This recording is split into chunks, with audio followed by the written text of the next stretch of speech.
no education. The people who are driving the best cars, no education. We have political cadres now occupying significant positions in government because they are loyal. Some of them are fantastically incompetent, but they are wonderful people. Unfortunately, wonderfulness does not cure the underdevelopment challenge. We have equated having things with being, so that those who have things are considered more human beings.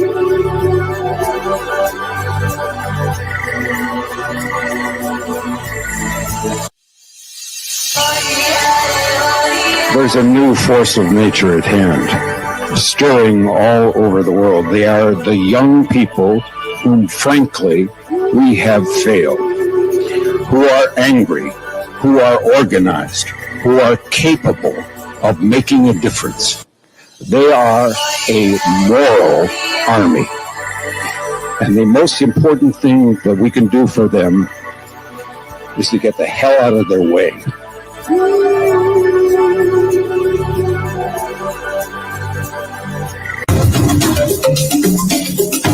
Sisi vile vile sio wote ambao wanataka ugomvi kwa sababu ya ugomvi. Niwaambia nyinyi ni wajinga mkimpata Ruto. Mkadhani tunawadanganya. Jeti ya Ruto. Hii maisha ya Ruto ni stress na ni stress. Mungu, wewe umetukosea.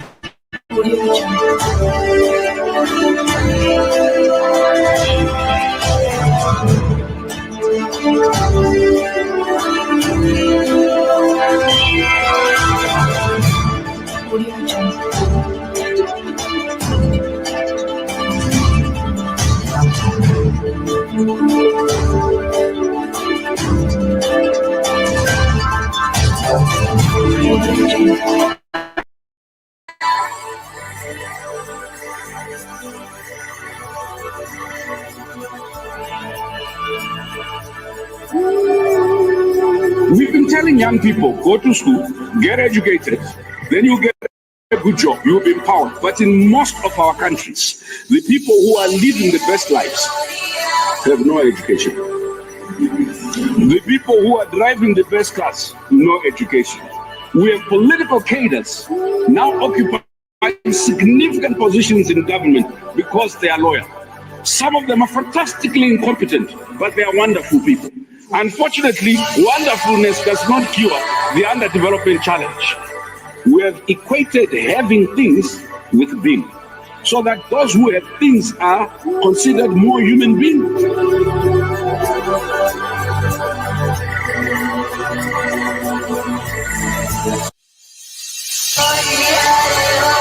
There's a new force of nature at hand, stirring all over the world. They are the young people whom, frankly, we have failed, who are angry, who are organized, who are capable of making a difference. They are a moral army.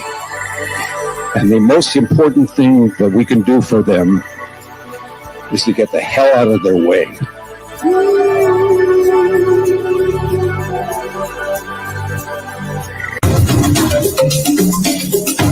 Sisi vile vile sio wote ambao wanataka ugomvi kwa sababu ya ugomvi. Niwaambia nyinyi ni wajinga mkimpata Ruto. Mkadhani tunawadanganya. Jeti ya Ruto. Hii maisha ya Ruto ni stress na ni stress. Mungu, wewe umetukosea.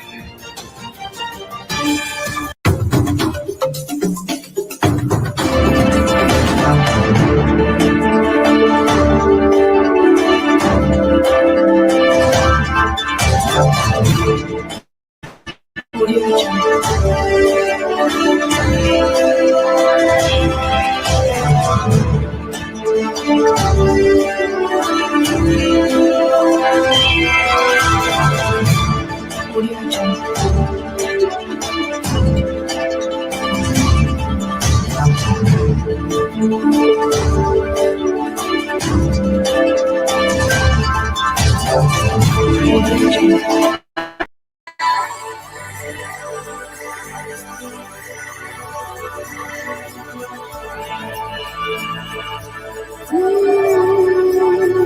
telling young people, go to school, get educated, then you get a good job, you'll be empowered. But in most of our countries, the people who are living the best lives have no education. The people who are driving the best cars, no education.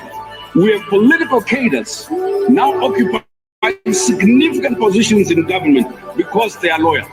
Some of them are fantastically incompetent, but they are wonderful people. Unfortunately, wonderfulness does not cure the underdevelopment challenge. We have equated having things with being, so that those who have things are considered more human beings.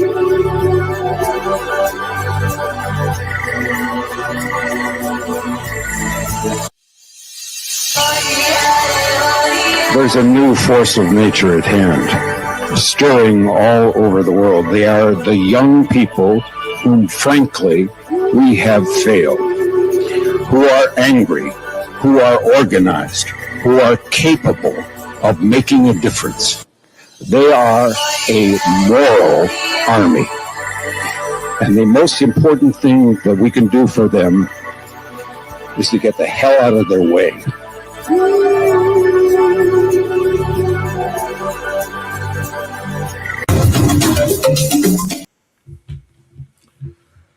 Greetings to you. Thank you so much for making time to join us. This is Sound Candid Talk, open forum political discussion show, the show that gives you an opportunity to air what you feel and think about the latest development on our political front.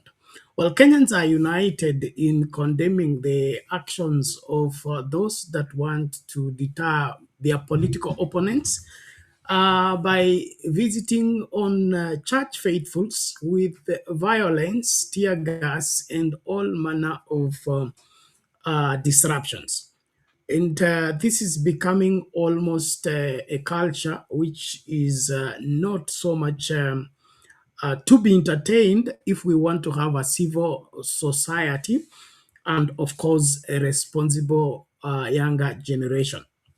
One of the things that we are teaching the younger generation is that inability to restrain oneself and also allow other people to think freely for what they wish to think without necessarily getting emotional and, of course, visiting your wrath on them.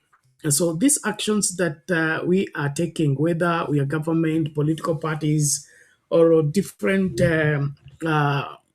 members of the society, something serious is out of joint and needs to be fixed in good time. There is a phrase I have in one of my books that the greatest dilemma our children face today is learning good manners without seeing any.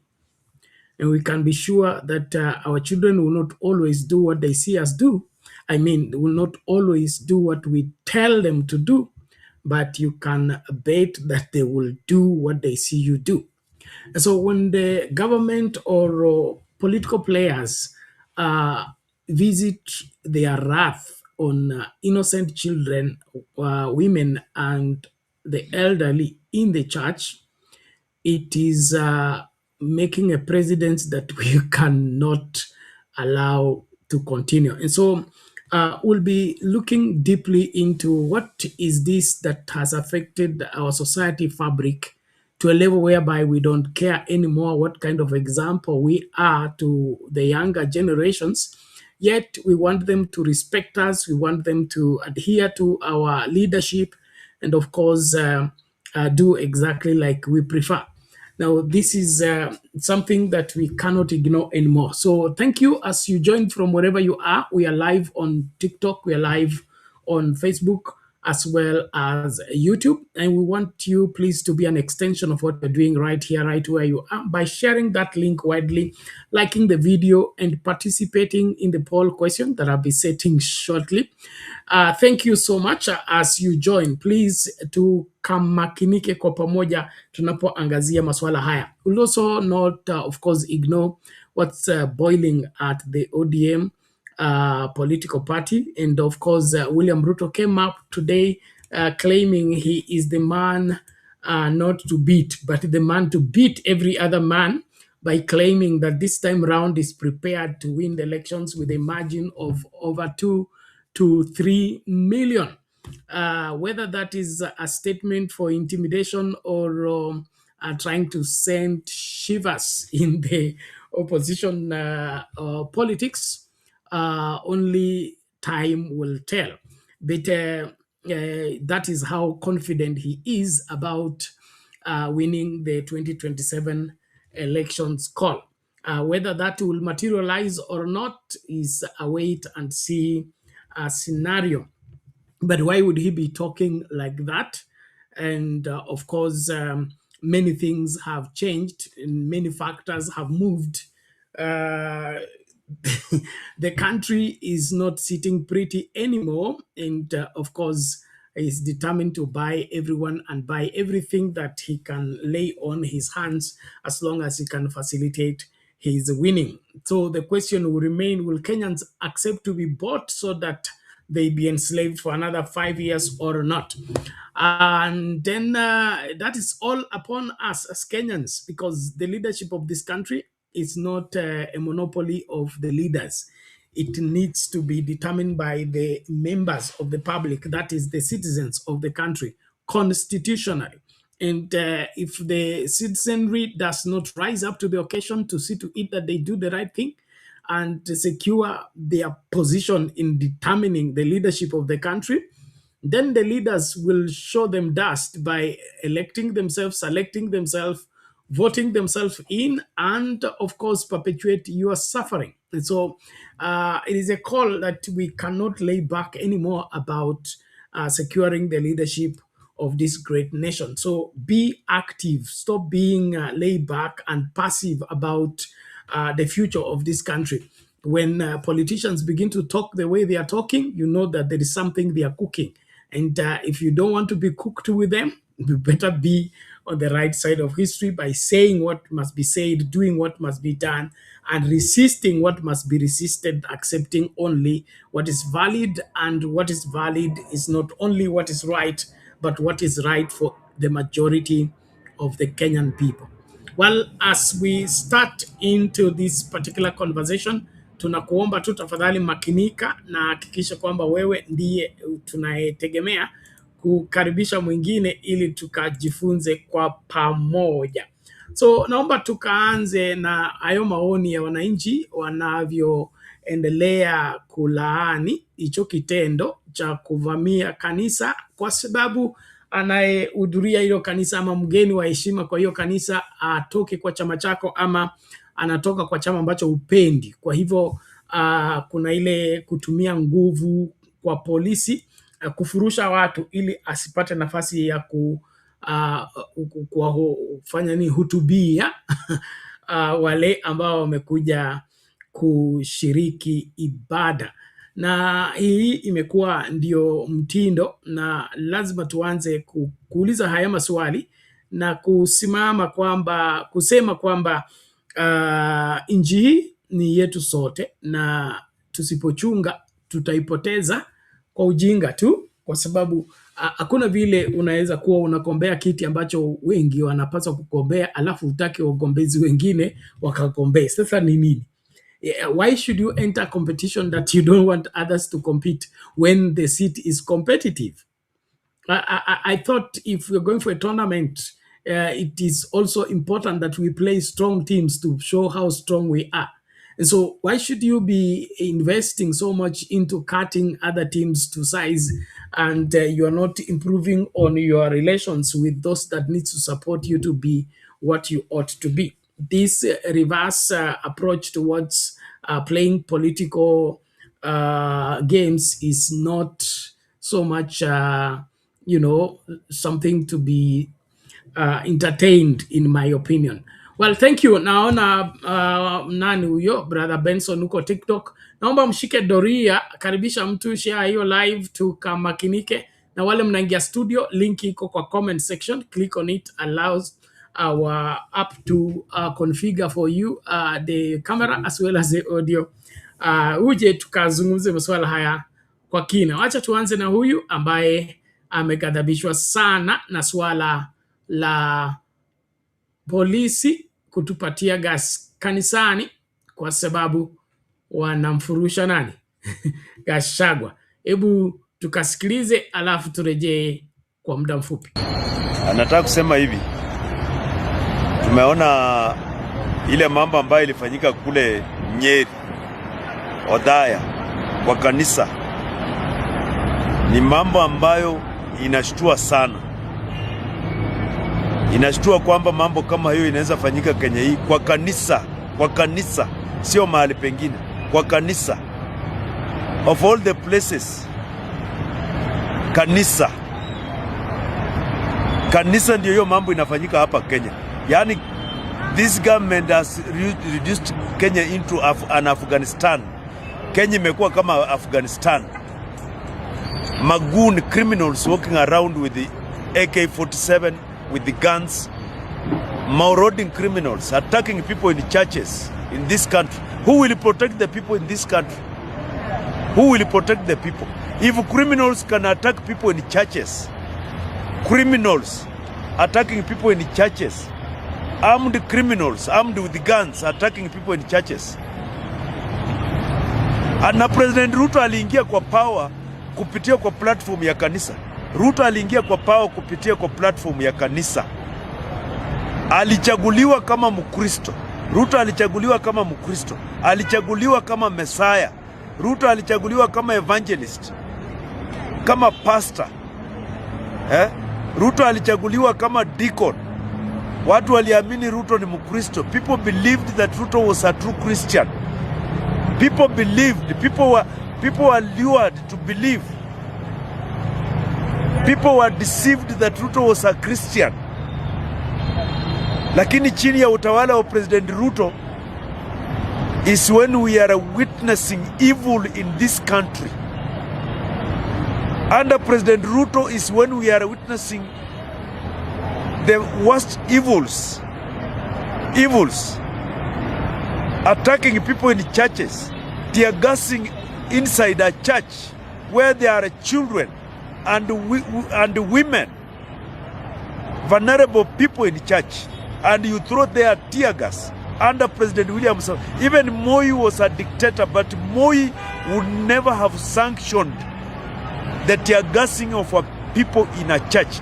Moi, we know Moi, who Moi was, but Moi hangetuma maskari waenda kushambulia kanisa, a holy place, a place that is considered holy. Hata mwizi akitoroka akiingia kanisani, watu wanaachana na yeye kwanza, hawatamfuata huko. Akitoka ndani ya kanisa ndio wamshike. Why is this government doing this? What is this government fearing?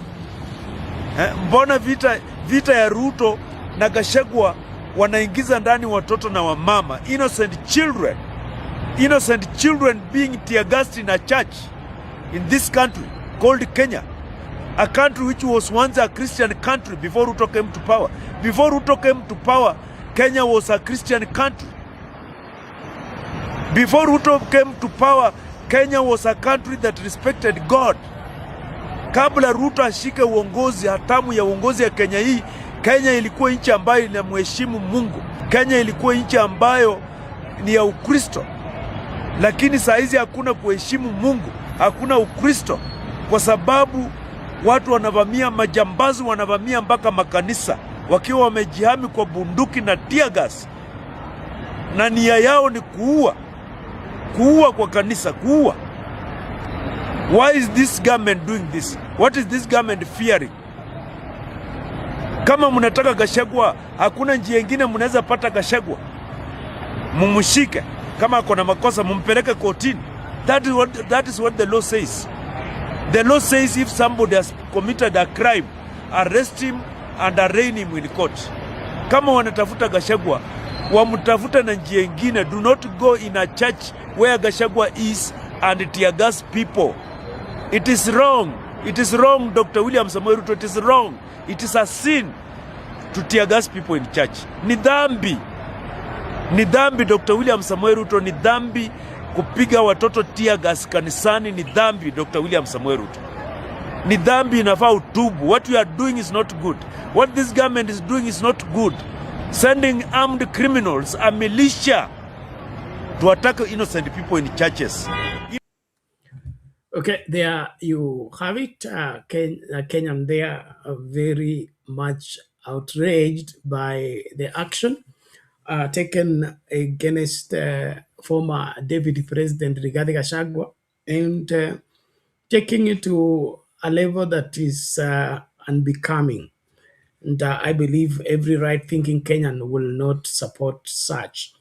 Like I've said before, competition must be healthy, and healthy competition must be within the acceptable boundaries. Those boundaries don't need even to be legislation. We have natural laws. Uh, Even if you're fighting, whoever you're fighting, there's a limit. I'm told that even when there's an outbreak of war, there is still governance. Governance in the sense that you don't kill children, you don't kill women when the war is on.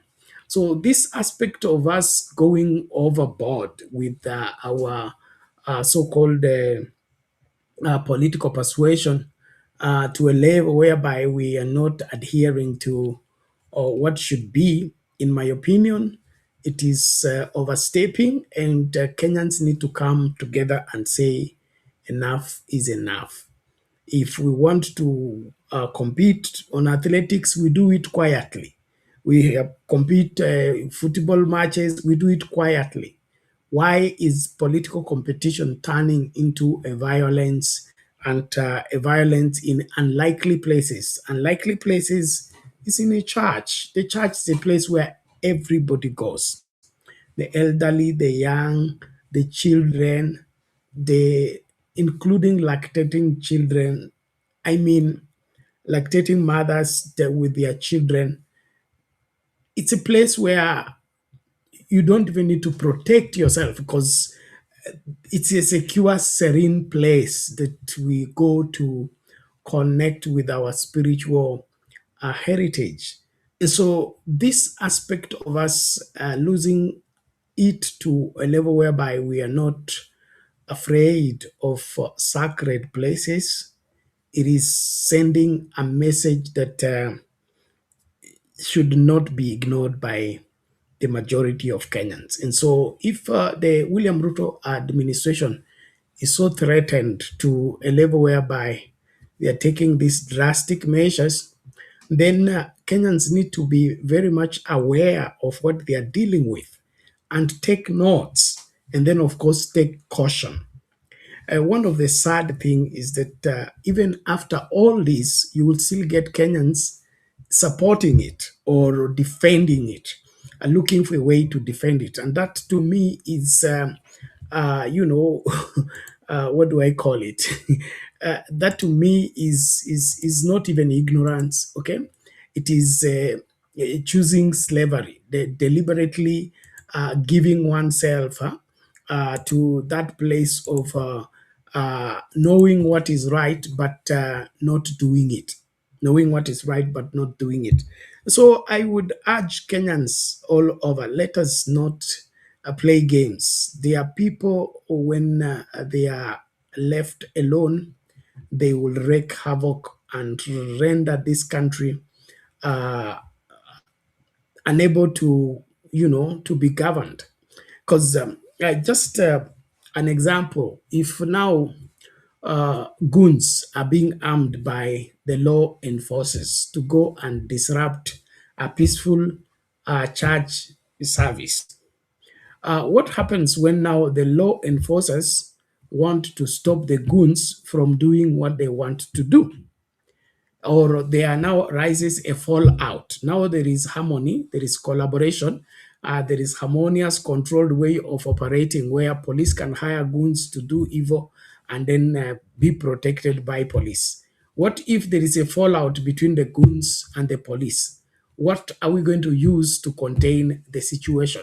So before you engage in any of these things, don't we have some soul searching that really would drive us to a place where we think that this we are starting can evolve into something bigger than us and something that may escalate into monumental proportions that are far-reaching consequences.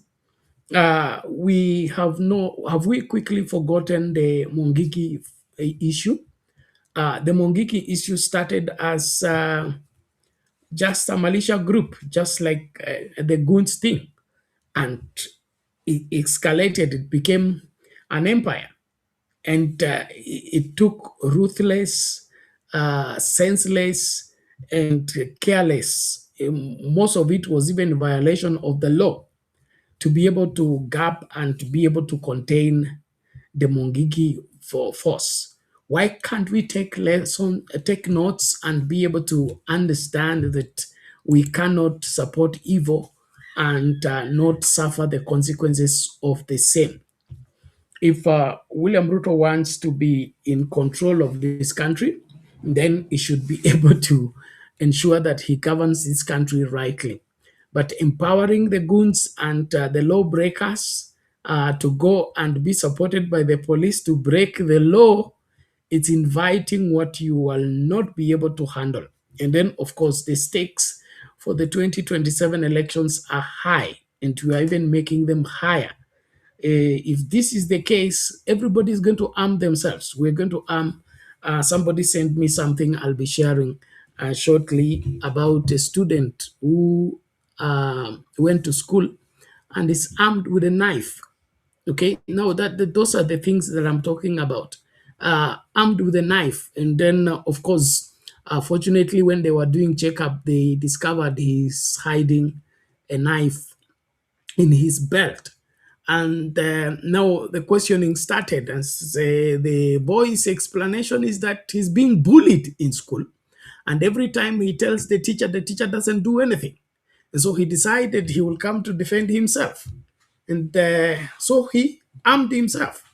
And so this arming of goons to go and attack people in church and elsewhere is not just ending with that particular service or disrupting that service.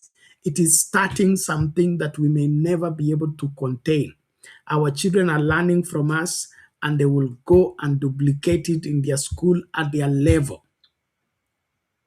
Can you imagine if every child came with a knife in school? Will teachers be able to run the school? And now we are talking about school-going children.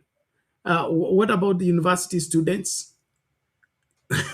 So please, let's be responsible. Let's be responsible, especially government officials. Murukomen and team, I don't know what you're scared of, but if this is how you want to handle security, then all the fears we had when you were appointed CS for Interior have been confirmed. Have been confirmed that you are incompetent, and your incompetence is now spilling over to monumental proportions that are very much alarming. We cannot have a lawless society simply because somebody is sleeping on the job or is refusing to be responsible. My word on this also to the police. You have been charged with constitutionally to be a law enforcer. You have a responsibility in doing what should be done. One of the annoying things I hear about the police is that I got orders from above and I'm supposed to carry orders. If orders are in violation of the law, those are orders to be not obeyed. I'm not a police officer. I don't know how the system works, but nobody should order me to go and do wrong, and I do it simply because I was told to do. That is irresponsible. And so let there be sanity in even law enforcement. And one thing you need to learn, if you have not learned it so far, is that the police force that the colonial people used to scare the Africans or the population into silence, those things are no longer working. We are having a new breed of people on earth today that are not moved by being scared. And so if you are counting on scaring people into silence, I think you are living in the wrong time. Sorry to disappoint you, but you're living in the wrong time, and it will just backfire in your face. And so stop all these old Kanu tactics of trying to scare people and think that you will intimidate the Kenyans from standing up for their rights and fighting for what is validly theirs. Freedom of worship is indisputable, if as far as our constitution is concerned, and that is why places of worship need to be treated as sacred and, of course, be retained for that particular purposes. And so let us not overstep our mandate, number one. Number two, let us do what is right because it is right. Yes, let's do what is right because it is right. The more we corrupt the system, the more we corrupt our operations, the worse our country becomes. There is no way to hold this country together without upholding the rule of law. That is how facts are. There's no other way to make this country function rightly without upholding the rule of law. And so if you plunge this country into lawlessness, you will reach a place where you will beg for that law to be used to handle whatever, to contain the situation, and the law will become useless. The law will become useless. And so let us do what is right because it is right. So as police officers, if your seniors order you or assign you on an assignment that is out of the law, you have a right to refuse. You have even a right to resign. And so don't go and be a tool to be used to perpetuate evil. There's a documentary I saw the other day, I think by NTV, and somebody went out of the way to analyze some police officers that were known for doing the dirty work of killing innocent people or killing people that had ruffled the administration the wrong way. And the journalists did a very neat job by looking out for their conclusion. Okay, how did they end? They were the ones, the killers. They were the ones, sent to shoot, to kill, and all that. And the documentary, gives a detailed outcome of every one of them, and their end wasn't good. Their end, all of them died, and their death wasn't good, and all of it is because they accepted to be used to go and do what should not be done, especially by a police officer. We need to feel safe when we see a police officer, not to run away. I grew up in the Moi days, and the Moi days, you would rather meet the thugs. You rather fall in the hands of magas than meet police. Meeting police was disaster. Meeting police was scary. And I think William Ruto wants to return those dark days where Kenyans are more afraid of police than they are afraid of thugs. That's not a good scenario. And so as we engage, ladies and gentlemen, I really would want to call our conscience back to life. Let's think deeply before we take on some actions that may just, mess or cause us to lose everything that we have built all this time. I encourage every one of us to ensure that we are not part of what is wrong, but we are doing what is right. Now, on that same breath, I want to bring some Kenyans. Kenyans are a very special breed of people. So we have the comedians and artists that have come up with a video that I found very interesting about the situation, and I just want to play that so that you are aware, that Kenyans are aware that what you're doing and what is being done is not right. And so let's see how this art is coming into play, bringing to life what is at work right now. And of course, please, karibisha mtu, let us get more people to join as we engage. Now, ukitupata TikTok, tafadhali like video. There are no likes so far. Let's get busy, please. Thank you. Okay, let's hear this out. Bishop, how dare you host Gachagua? Charge! Stop the charge! Surrender now, Bishop! Justice of us! What? Clear the area! Destroy the vehicles!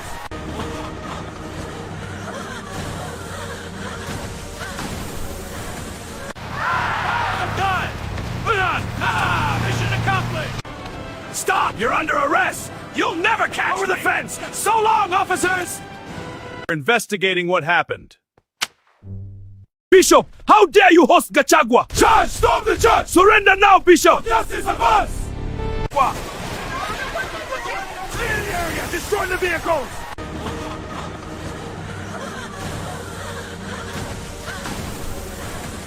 I'm done! Put on! Mission accomplished! Stop! You're under arrest! You'll never catch over the fence! So long, officers! We're investigating what happened. Ladies and gentlemen, those are Kenyans, cartoon, whatever, created to pitify and show what went down in attacking the church. But in that script, you hear, Bishop, how dare you invite Gachagua? So this is the war of Gachagua and, of course, his political players or political opponents. Why is it now a crime for Gachagua to be invited in church or to go to church? And then, of course, when ills have been committed by the police, the best statement you get from the Minister for Interior and Inspector of Police is that they will do investigations. How do they investigate themselves? That is a question. I mean, is there any need of investigation? This is an operation, like the way it appears is an operation. And police operations are even planned the previous day or even several days before. And specific officers are given specific duties, specific roles, and they are given specific weapons to go and use to do an operation. So this is an operation started by the police, fueled by the police, facilitated by the police, and then the inspector of police on the Minister for Internal Security tells us he's doing further investigation on what went down.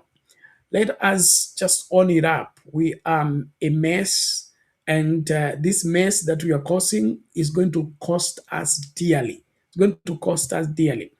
One of the things that I believe Kenya doesn't have an appreciation for is because we have never had it so bad that we became desperate on returning law and order. We read it in the newspaper, maybe we see it on television, but we have never gotten ourselves in a place where the law is no longer at work and we don't have whatever, a government in place and everybody's for themselves. I don't want to be part of that. And I don't want to be in a country where I am not sure of my safety simply because somebody wants to choose lawlessness as his culture. And so all political players, and especially law enforcers, let's avoid this by all means. Let's keep off this, because what we are courting is disaster. What we are courting is trouble. And when it finally breaks loose, you know, you'll be the first one to lose your job as a police officer.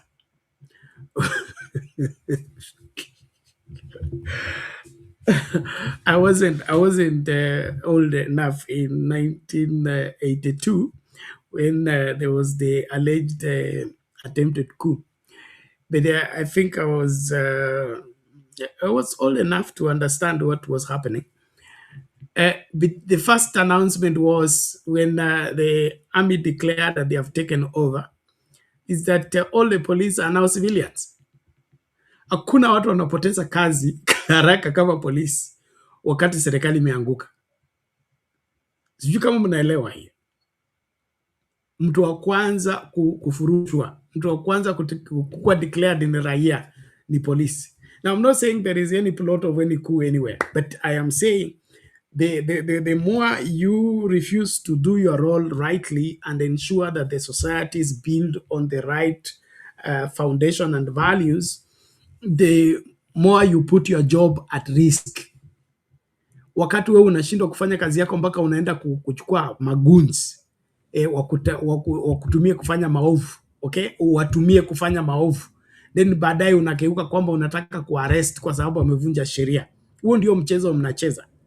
Huo mchezo mnacheza ni hatari sana, na wa kwanza kulia mtakuwa ninyi, kwa sababu wakati serikali imeanguka na sheria ifanye kazi tena, watu wa kwanza kufutwa kazi ni polisi.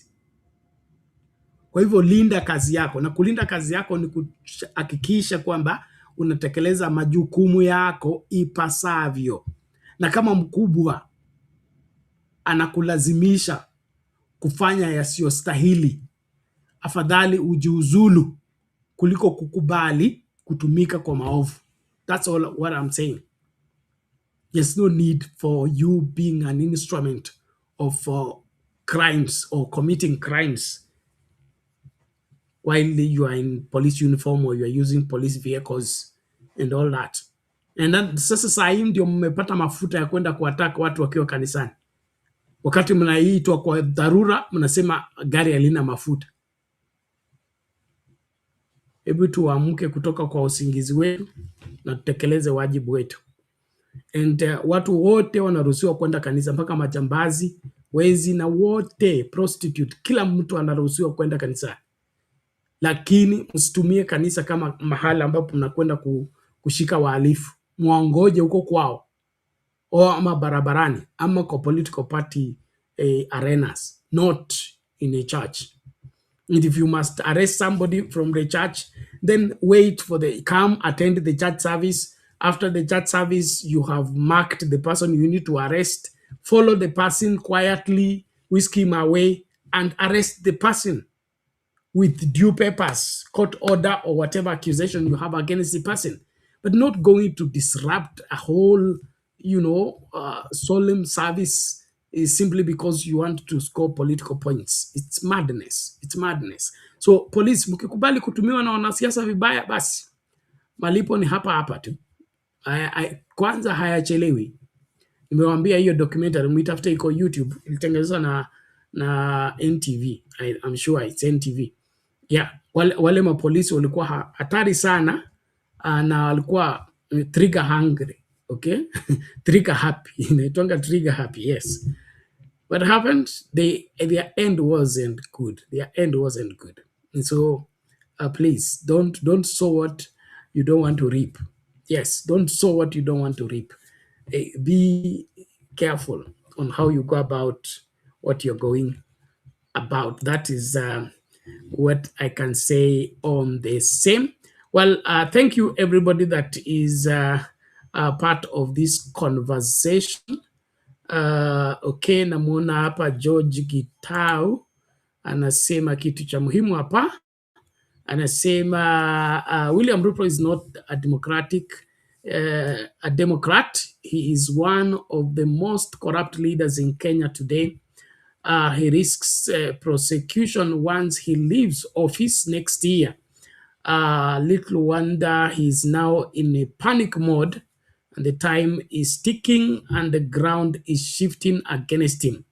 Kikuyus are no longer with him after he bribed MPs to impeach Rick G, who garnered over 4 million votes for him to enter State House.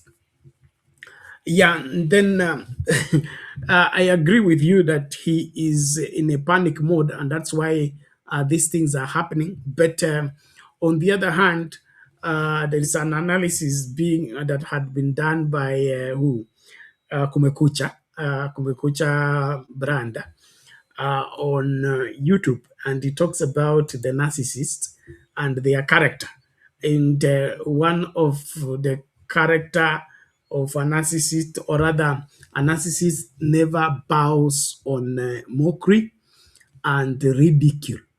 It irritates him, but it does what? After he gets irritated by the same, he intensifies his ills and his evils against his victims. And so as we cartoon Ruto and ridicule him and call him all that, it appears that it does not even make him to step back. He intensifies his ills, and he's one person that he would rather burn the whole house than let anyone survive. And so, as we deal with William Ruto, we need to understand the kind of person he is, and of course, deal with him accordingly, in the sense that, of course, within the framework of the law. But the ballot should be resounding. The ballot should be resounding. Remember what he said today, that he plans to win with over 3 million.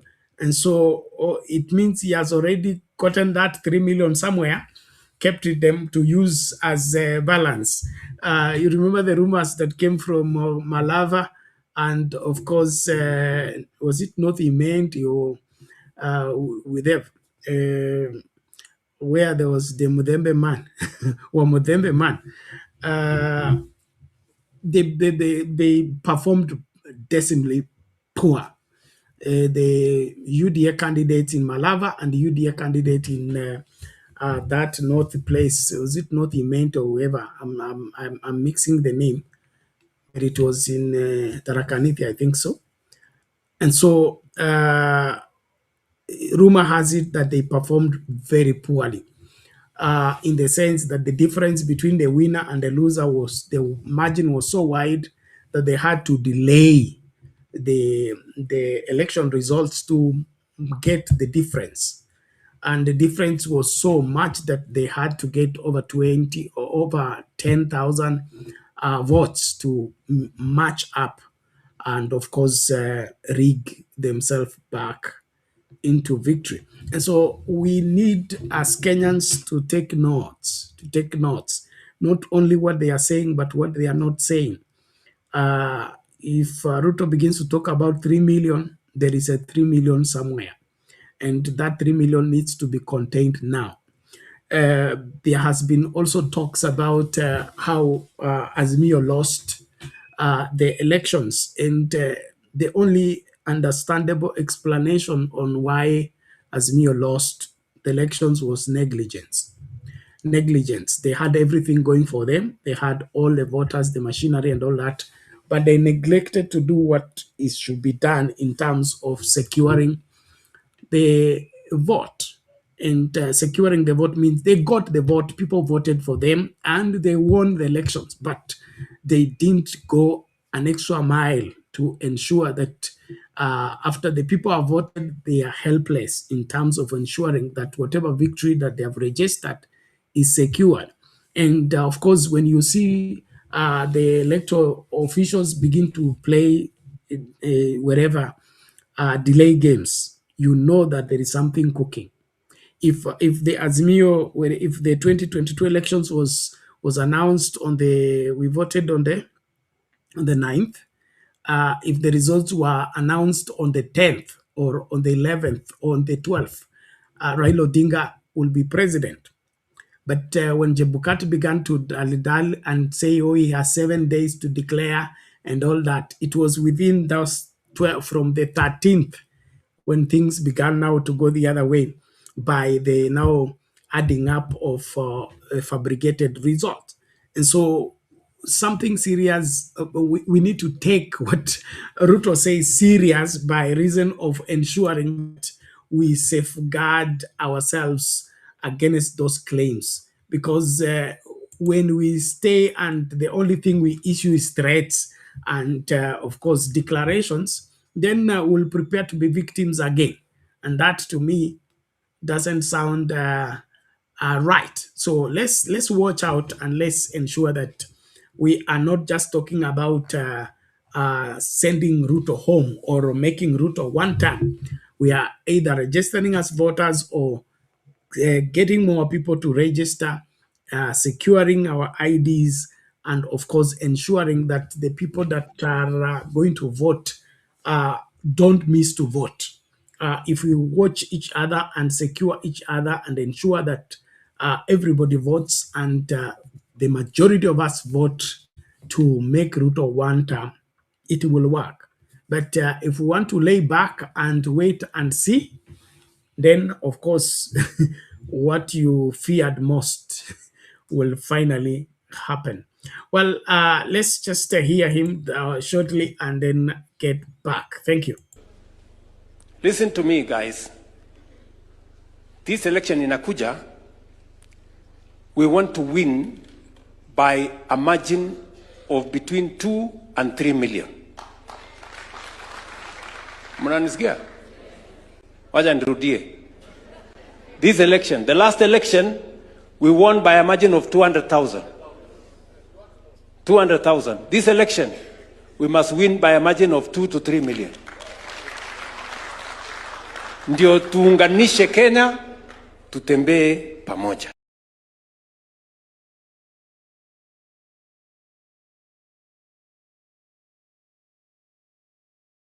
Mheshimiwa umesema hao ni kaya DAP. DAP iko nini?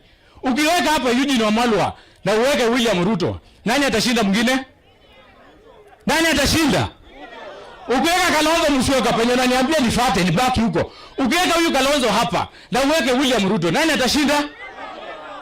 Mimi nimehama hiyo kumbafu ya DAP, mimi nimeingia kwa chama cha William Samoei Ruto. Unataka niingie huko? Ndio hii lamu iishe haraka, ndio hivyo. Tumuongeze nguvu. Upinzani hawana nguvu ya kuangusha William Samoei Ruto. Na mimi niko area hii leo, kesho narejesha watu wa kuingia kwa chama. MCA kama unataka kusoma MCA, usikuje hapa na shilingi 100. Kama una pesa ukuje nikusaidie pesa. Mheshimiwa umesema hao ni kaya DAP. DAP iko nini? Ukiweka hapa Eugene Wamalwa na uweke William Ruto, nani atashinda mwingine? Nani atashinda? The reason Raila Odinga did not remove Sifuna is because Raila saw himself in Sifuna. That is how Raila used to be. You see, that is a rabble rouser. I mean, Sifuna would have been gone in a week, yes. Mm-hmm. Okay, sorry for that mix. But you hear William Ruto talking about winning with 2 to 3 million. And then Savula there. Savula was a deputy party leader in DAP, Kenya. And he's currently the deputy governor of Kakamega. And you see they are talking of ameachana le upumbavu wa DAP, yeye amejiunga na chama cha William Ruto. Okay. And then of course he's there recruiting other people to decamp from whatever political party they are in to come to UDA. Because in him, he believes nobody can defeat William Ruto. And so since he wants to be on the winning team, he joins the William Ruto team mapema too, and he surrendered. He doesn't want to compete anymore or fight for right governance. To him, winning is winning and everything else is immaterial. Now, that is the attitude that is being pushed and the narrative that is being communicated to the minds of Kenyans so that Kenyans can give up on challenging William Ruto and even demanding better standards and better performance from William Ruto. Now, these are the kind of people we need to be aware of. Those that are comfortable with the mediocrity, they are comfortable with bad leadership, they are comfortable with corruption, they are comfortable with everything going wrong. All they care about is to be in government. Now, that's one of the, very heartbreaking realities that everybody is fighting to be in government. And this issue they are calling being in government, this monster they are calling being in government is in my opinion, non-existent, okay? Non-existent in the sense that who has advantage over the other. To be in government means you are the one that won the what won the position to go in the kitchen. That's all. The difference between being in government and not being in government is that the government cooks, we all eat. Okay, so the government cooks, we all eat. The government works, we all enjoy their service. So there is no advantage of being in government in terms of I'm going into government so that I get development. 2010 constitution dealt with all that once and for all. Development is a right and an entitlement to all regions in Kenya constitutionally. And any president who doesn't want to actualize that should be fired, should be kicked out of office because he is abusing office by refusing to ensure that development goes everywhere. And so I really feel that Savula is a madman from what he has just said. And then, of course, you can see his a virus that has been deployed specifically in Kakamega County to handle the ODM bedrock, okay, to shake the ODM control of Kakamega County. Remember, in Kakamega County from 2013, is it? Yes, 2013, 2017, 2022, the government got less than 15% of the vote.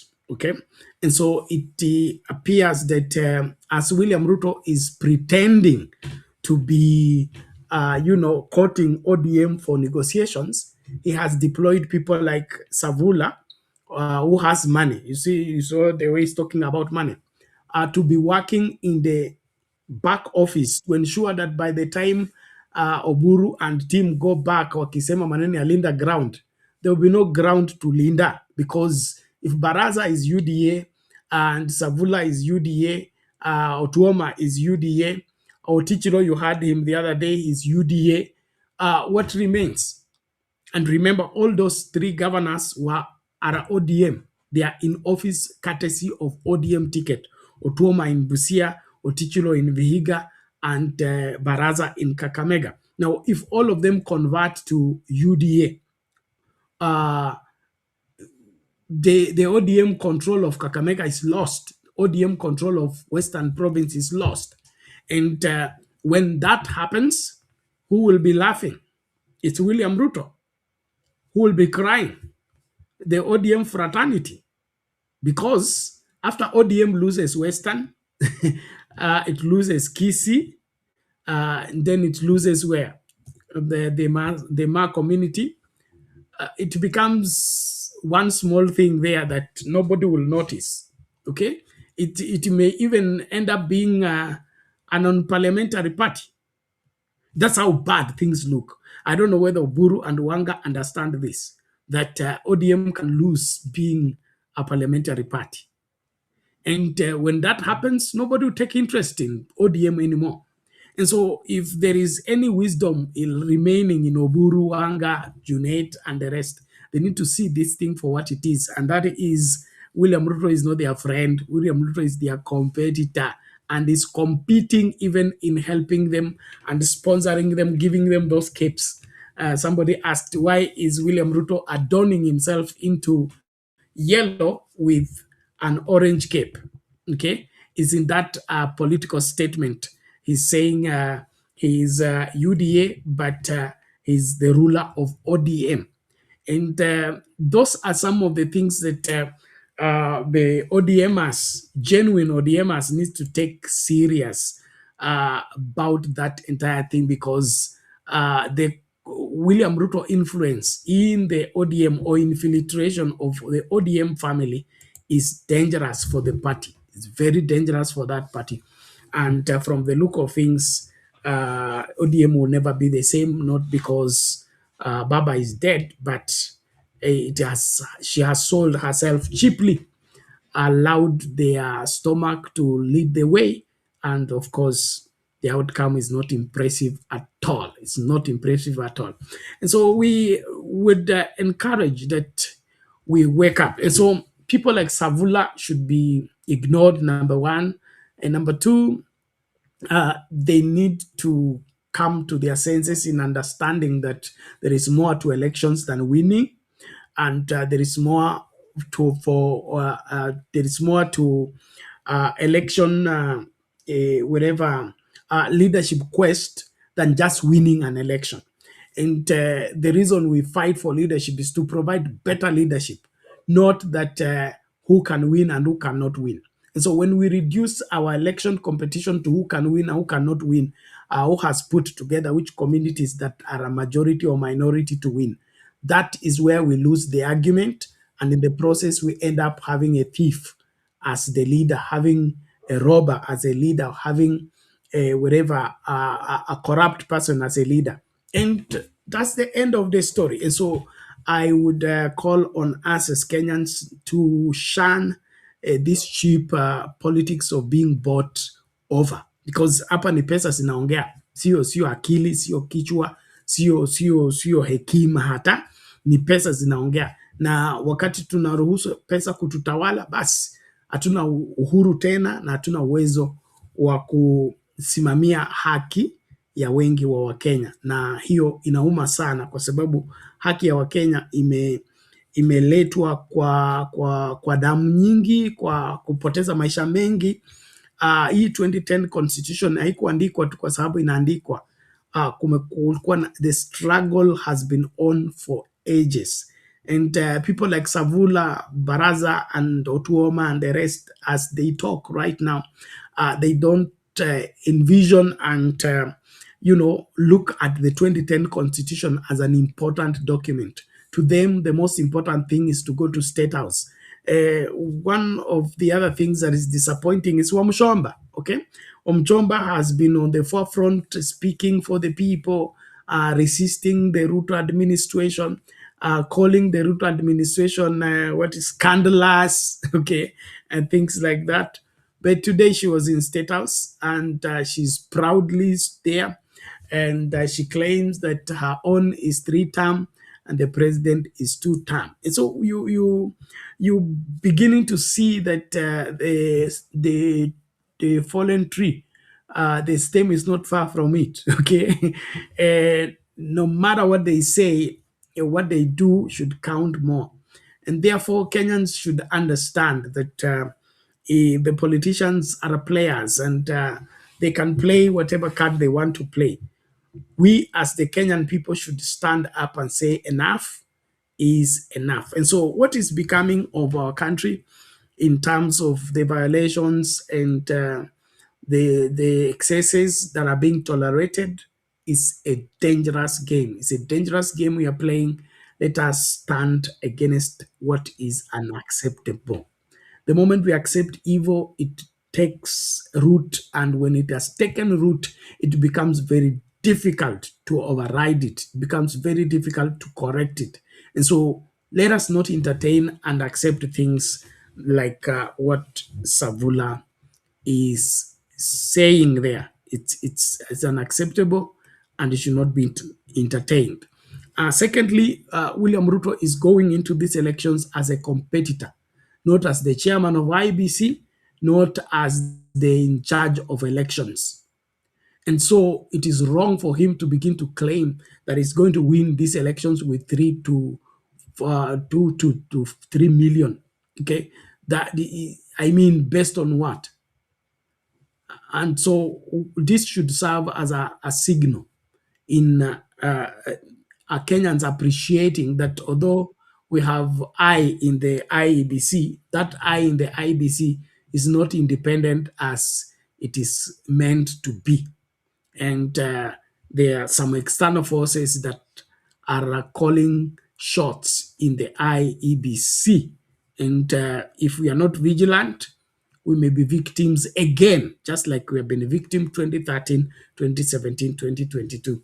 And if we don't take care, even 2027, we may end up being a victim of political maneuvers that is geared towards making the loser the winner, and the winner the loser, the winner, and the winner the loser.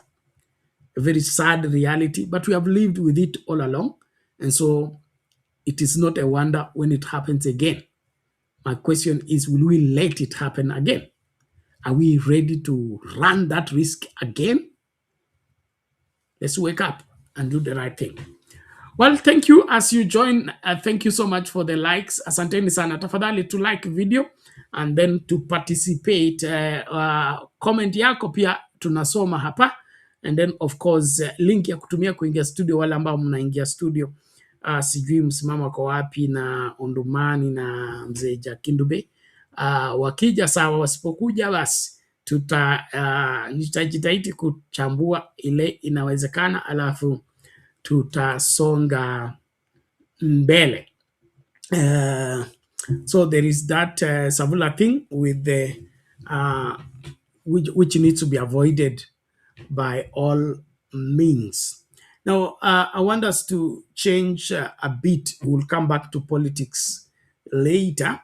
There is something that has been called out that needs us to attend to, and is the quality of education that is being dispensed in our institutions of learning.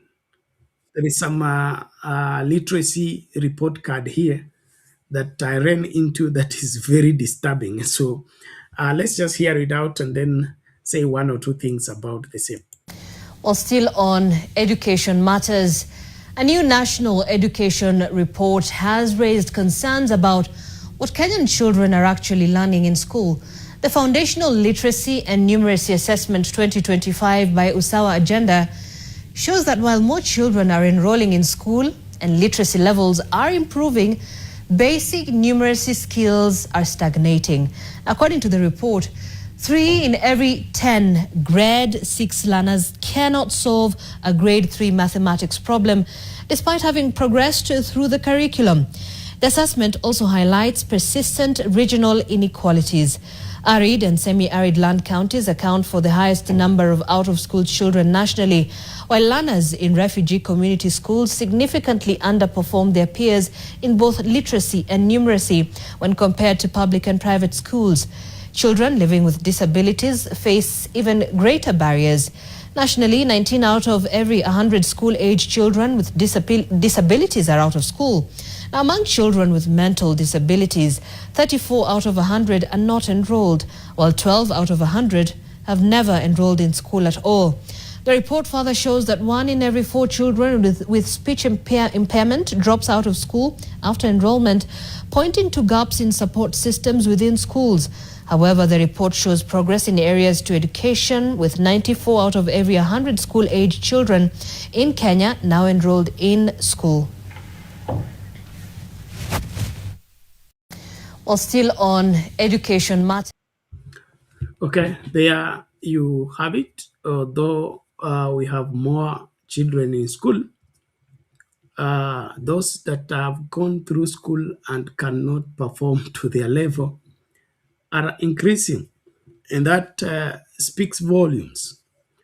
If there is one expense that is proving to be higher into the pockets of Kenyans, is education. We're spending time, money, energy to ensure that our children are educated.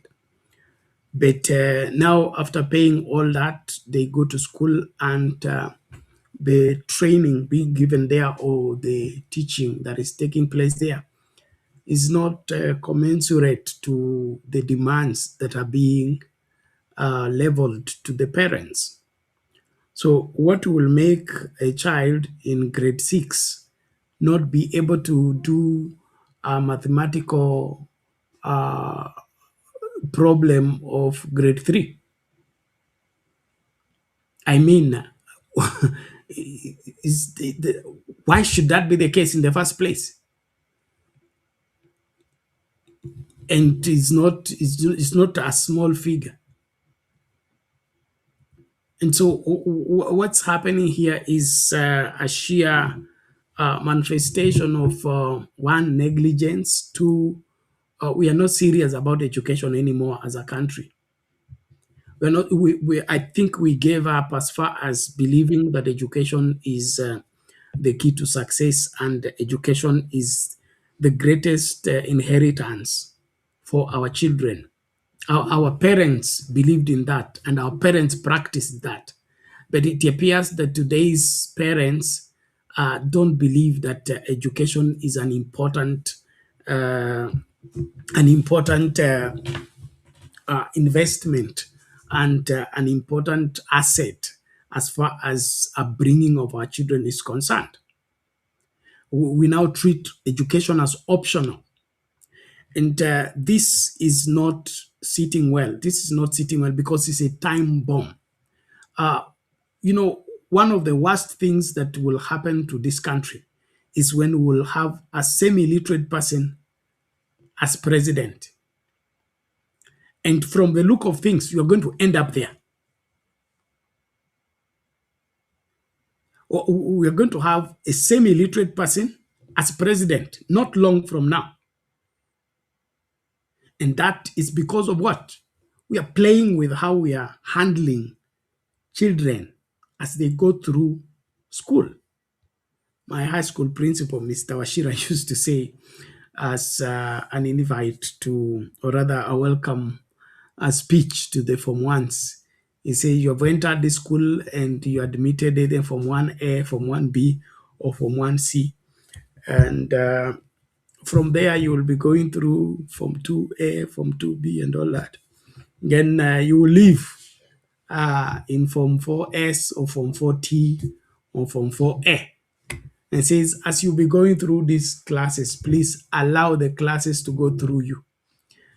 It appears that people are going through classes, but classes are not going through them. And that is a very serious reality, that a grade 6 child cannot handle a grade 3 mathematics problem. And we're pushing them to continue. So you're pushing them to continue where? To go where? And do what there? That's why I miss the old-time teachers. My lower primary teacher, I still remember his name, Mr. Mahindo. He handled us from class 1. He used to teach lower primary, class 1 to class 3. And of course, he will take charge of the whole class. Even if we are 60 of us in a class, he will handle all of us. And he was responsible. One, he knew every child in that class. And not only knowing them, knowing their parent and knowing their capacity. And so the first thing when he takes over the class is to give an exam and to find out the strength of each and every student. And he will go out of his way. The moment he finds that this student is weak in this and this is weak in this, and he will group them together. We used to call them backward readers. That was his nickname. And so they will be ramped up in one corner of the class, their desk. And then the sharp students like us were sitting in the front. And so Mr. Mahindo will come to class and explain the mathematical matter, teach, give examples, and then give us assignment. As we are working out our assignment, huku mbele kwa sababu sisi tumeelewa hiyo method, he will go back to his backward reader's desk and he explain to them in English, interpret it in Swahili, and of course finish it in mother tongue. Until those backward readers will move from backward readers to front readers, because a teacher is willing to go out of their way to ensure that his class doesn't just transfer people from one level to another. And Mr. Mahindo's class became phenomenal. Phenomenal in the sense that every class handled by Mr. Mahindo was not problematic. When he hands them over to class 4 as they proceed, that class will be exemplary because somebody gets out of the way to ensure that the students are not wasting time and he's not wasting time in training them.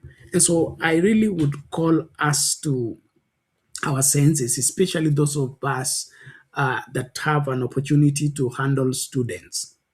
I'm talking in terms of the people in the church and of course those running school. And in one way, you have a way of interacting with students. Please, please, please ensure that those students you are handling, you are preparing them for life. Don't just waste their time, because the attitude I hear from teachers nowadays is, at least I have my salary. It's your parents that paid the school fees. If you don't learn, it's your problem. Now, that is not an attitude that is going to raise champion. That's not an attitude that's going to raise, prime ministers and presidents from your hands. Be a teacher from the heart. Be a teacher from your essence. And a teacher from their calling are people that go out of the way to ensure that their students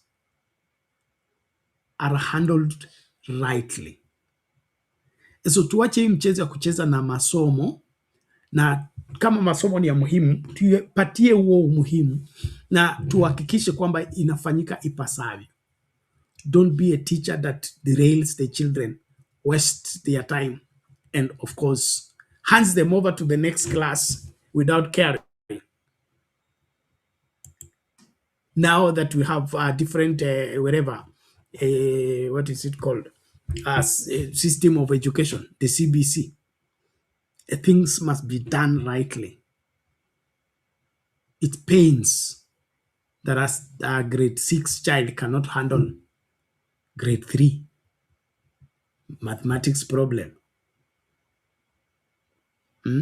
Like we saw schools celebrating that they passed exam. From where I sit, the KCSE exam was failed. Decently, badly. If Mr. Muhwana, my primary school deputy, is told that only 29% passed and the rest failed, he will kill us. He will kill us in that class. And so we cannot have 900,000 people sitting for exam and only 200,000 succeed to go to the university. And you tell us we are running education. We are not running education. We are playing games. And these people we are offloading into the society without educating them properly. They are a time bomb. They are a problem we are postponing. That's where I fail to understand why you should accept to be a teacher if you don't want to help solve problems. The reason why there's public school and the reason why the government takes the responsibility to pay teachers, it is one way of grabbing or handling the situation in the country in terms of economic viability and, of course, the matter of security. Like, for example, what's going on in West Pokot, Baringo, and all that is majorly an illiteracy problem. There is nothing else. An illiteracy problem.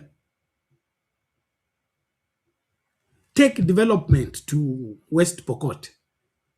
Put up malls, put up schools, put up industry in West Pokot. And tell me who is going to be running in the bush looking for animal to steal. So something serious needs to happen to us as a people, and government tuache mchezo. If only 30% makes to the university, when over 900 of that is terrible. And then we dance around it 1 week, we celebrate, we say congratulations, and forget the whole thing. We are not forgetting this who got in. It's one comedian who made a comedy about the child who could not raise the total marks were not. The total marks he got was 97, I think so. And so the parent was so angry, and he said, "Your marks was not even enough to buy one kg of unga." Your marks was only sufficient to buy unga kilo moja.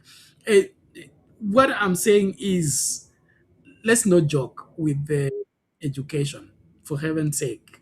It's the greatest asset you can give out to your children, and it's the greatest investment that the country can ever make. and if we are indeed about transforming this country and making it what Ruto is calling first world, we must not joke with education. So it's not about going to Singapore, the road to Singapore. It's madness to talk like that. We should see Singapore in our classrooms, Singapore in our hospital beds. Yes, we should see Singapore in our transport sector.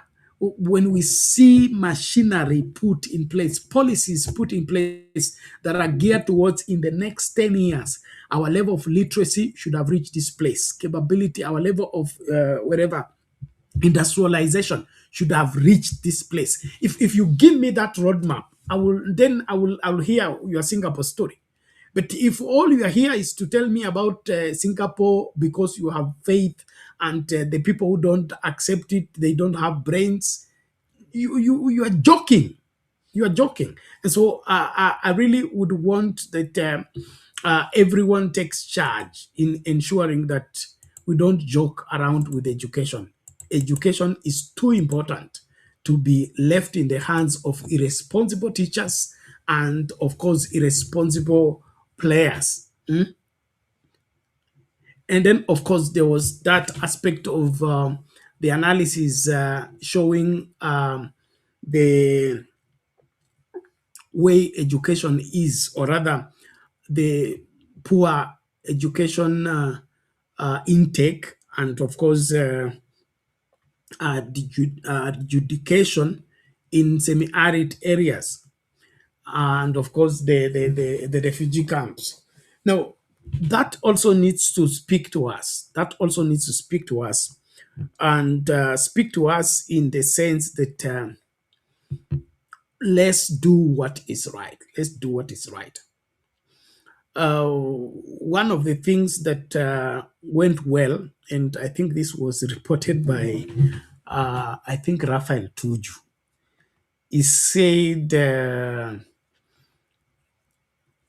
he blames the low level of education in, I think he was talking about Coast Province, and he says he places the whole blame on the church.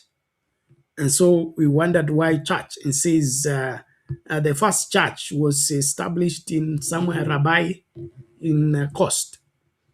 It says, but if you trace the level of literacy and the level of enlightenment and the level of schools, there is no way it can be separated from the church and its evangelism.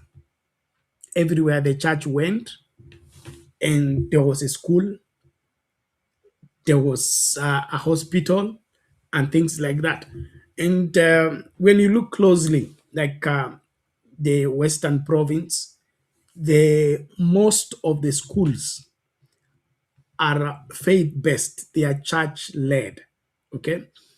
And that's where I'm saying that the semi-arid areas, our ailment about the whole situation is we want to be, I think we are waiting for somebody to come from outside and bring something. But the really development is when the people rise up to do something about their situation. And so, and that is the wisdom behind devolution. The reason behind devolution is not to make somebody a governor and make somebody a senator. It is for the people to solve their local problems in their local way, supported by the central government.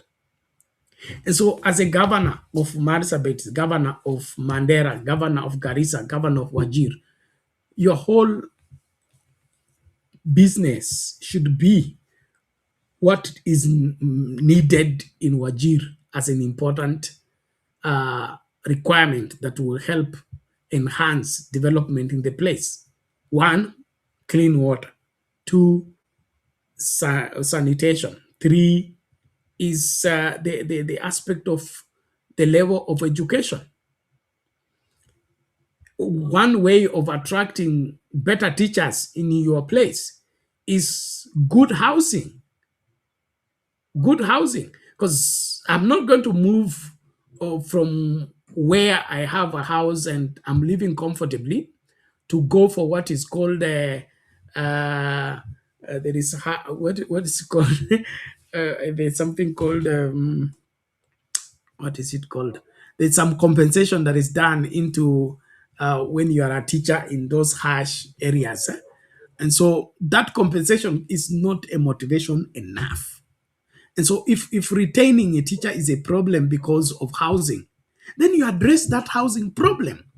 But you don't go running around in the name of William Ruto telling you affordable housing, and you take on the affordable housing project that is government-led without you literally addressing the problems that are bedeviling your education system. So how do we improve the level of education in semi-arid areas? One, build serious, good classes. Let the schools be well fenced. Let the security of the place be intensified. Let the teachers stay in the school compound. Yes, it is that way. Teachers stay in the school compound. They will have enough time with the students. They can even have extra classes.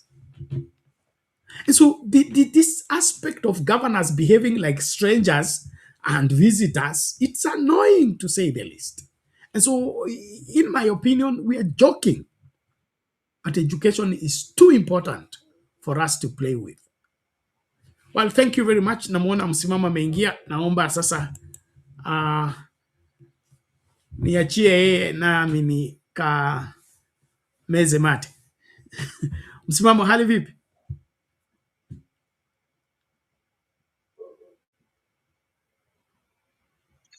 Ndugu yangu bwana, salama kabisa, tunamshukuru Mungu. Unajua natoka kubanwa mahali ingine pia nikapiga domo hivyo, unajua msimamo kwa domo haswa kipindi hiki, lakini kaona pia msende kulifumba jicho kwa sababu kakaangu naye yupo, japo nimpe kidogo kampani hapa, asijihisi kwamba yuko peke yake, ajua yuko bado na ndugu yake wa mbavuni, haswa msimamo hapa. Asante sana, karibu. Nimeshukuru kaka, lakini itakuwa si jambo la mbolea kuwasalimia hawa ndugu hapa upande wa pili, kwa sababu najua ndio hali ambayo nimejifunza na amenifunza haswa nikiwa hapa. Kuna huyu ndugu yangu hapa anaitwa nini, Estario, anyway kusoma majina ni ngumu, lakini kuna director Shadizo kama kawaida.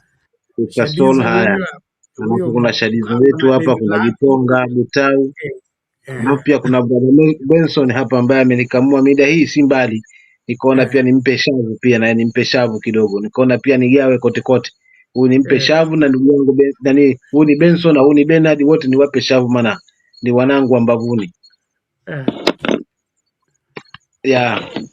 So labda kaka, nimekupata ukiwa unaendelea, labda pengine uanze mswana kunitoa kutu kabla umeze fundo hilo la maji kidogo, ama mama nianzie tu sasa, tulikuwa tunaingia wapi? Maana naweza ingia na yangu na litakuwa si jambo la mbolea. No. Kuna hapa nilikuwa nimefikia mada ya masomo. Umefanya report card ya hali ya masomo katika nchi nzima, na ikapatikana kwamba watoto wa grade 6 wengi wao hawawezi kufanya hesabu ya grade 3. Inamaanisha hao wanapitishwa tu kusonga mbele mikononi mwa walimu, lakini hawahudumiwi pasavyo.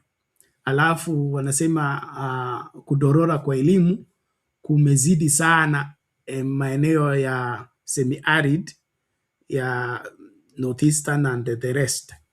So ndio nazungumza kama magovernors wa hiyo sehemu, si mnajua shida yenu ni kiangazi, shida yenu ni hii. Mbona msitumie hiyo hela mnapewa kusuluhisha hiyo shida? Why should it persist when you are still receiving the money? So you prioritize according to the needs of your county. You cannot be receiving this money and spend it on your comfort and to continually be complaining that we are semi-arid counties, our schools are poor, our teachers don't stay. Why don't teachers stay? You want them to come and stay under the tree? So hapo ndio nilikuwa nimefikia. Lakini una uhuru wa kusema yote kulingana na Asante vile kaka, mm. asante ndugu yangu haswa kwa haya masomo umezigonga ndipo. Unajua turudi haswa katika sisi akina msimamo ambao tulisoma wakati ule wa Nyayo. Kipi kilitusaidia wakati ule mpaka sasa hivi bado kilituchanganya na waleo unashangaa na kina msimamo hawa.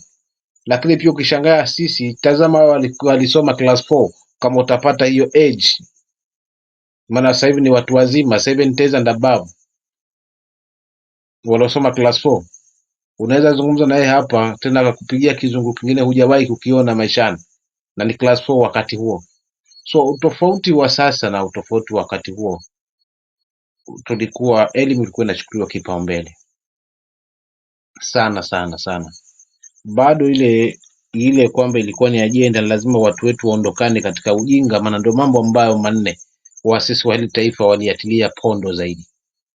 So la moja ya hayo waliotulia pondo ni hili swala la elimu, ili watu waondokane katika ujinga. Sasa wakati huo kwa kweli haswa masomo yalikuwa yanachukuliwa haswa muhimu sana sana, na umuhimu ni hivi, huwezi songa kiasi cha mbele kama hujafanya vizuri. Kwa hiyo ni bora ukae hapo. Mimi nishawahi kuwapiku jamaa na nikaenda second school, lakini wao wengine walitoka videvu wako pale pale shule, na mzazi hamruhusu mpaka hakikisha amefanya vizuri ndio aende class nyingine. Nowadays ni tofauti, hakuna hilo. Umeanguka wewe, nenda hiyo, utajua wewe mwenyewe na mzazi wako. Hizo ni pesa za mzazi wako, unachoma pesa za mzazi wako.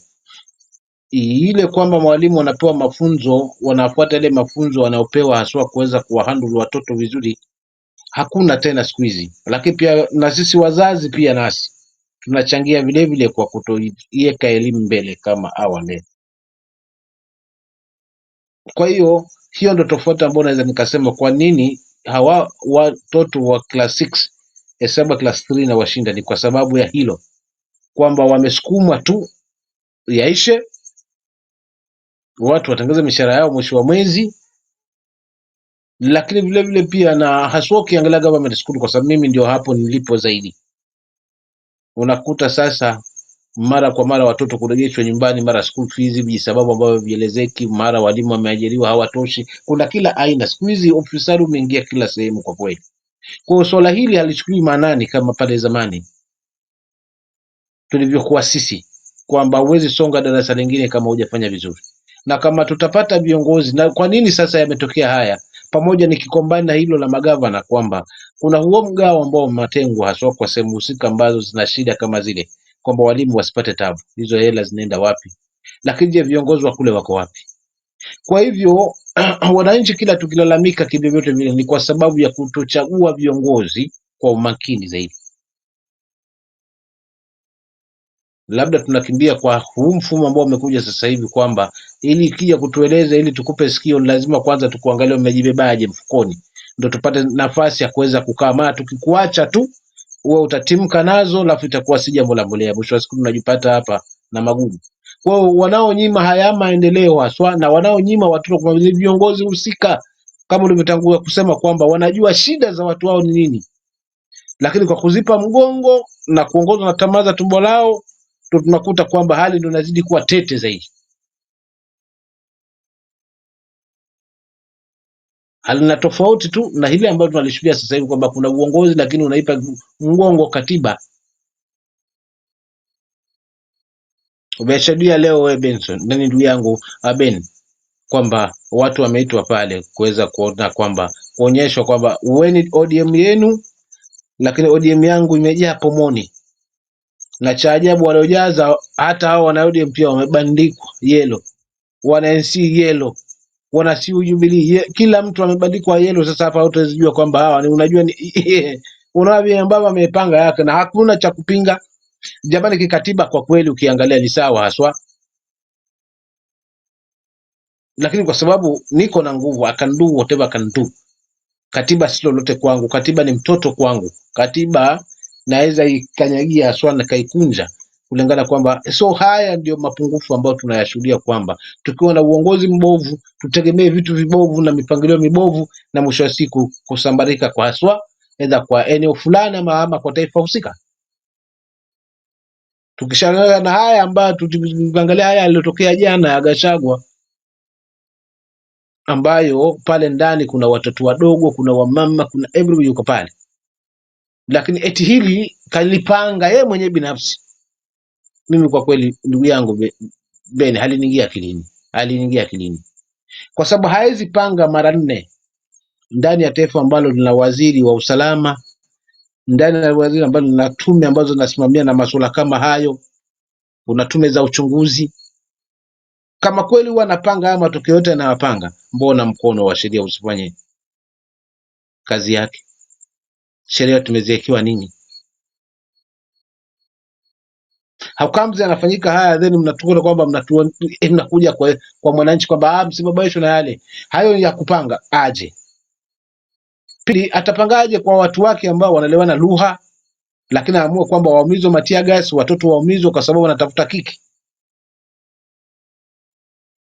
Ndio huo uongozi mbaya ambao tumezungumzia hapa, kaka Bena. Nitafungia hapo kwamba usishangae hayo ya huko, ni kwa sababu ya viongozi wamekataa kuweza kuhakikisha kwamba watu wanafanya yenye tija kwa ajili ya wale ambao wanauongoza, wanaowaongoza.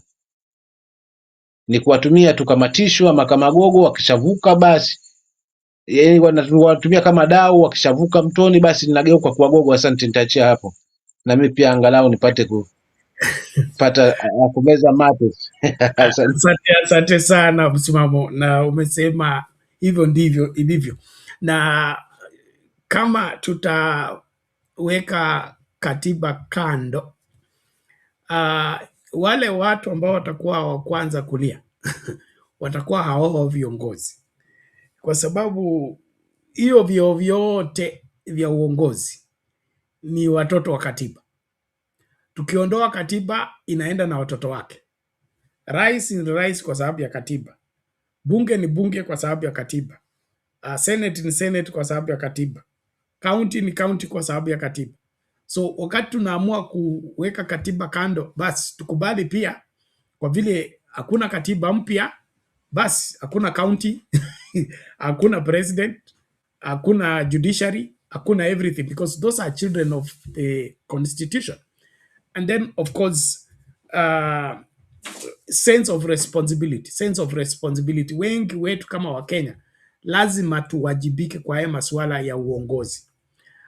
Hii masuala ya kukubalika ama kukubali kwamba muongozwe kiholela kwa sababu ni mtu wetu ama ni zamu yetu ya kukula ama zamu yetu ya kuendesha mambo, ni muhimu tuanze kufikiria vizazi vijavyo.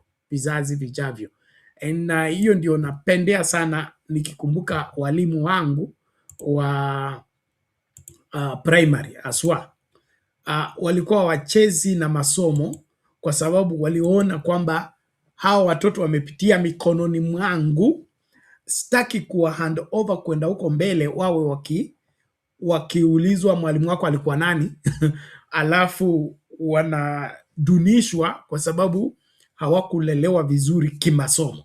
So that sense of responsibility lazima irudi, na itaanza vizuri ikianza na nani?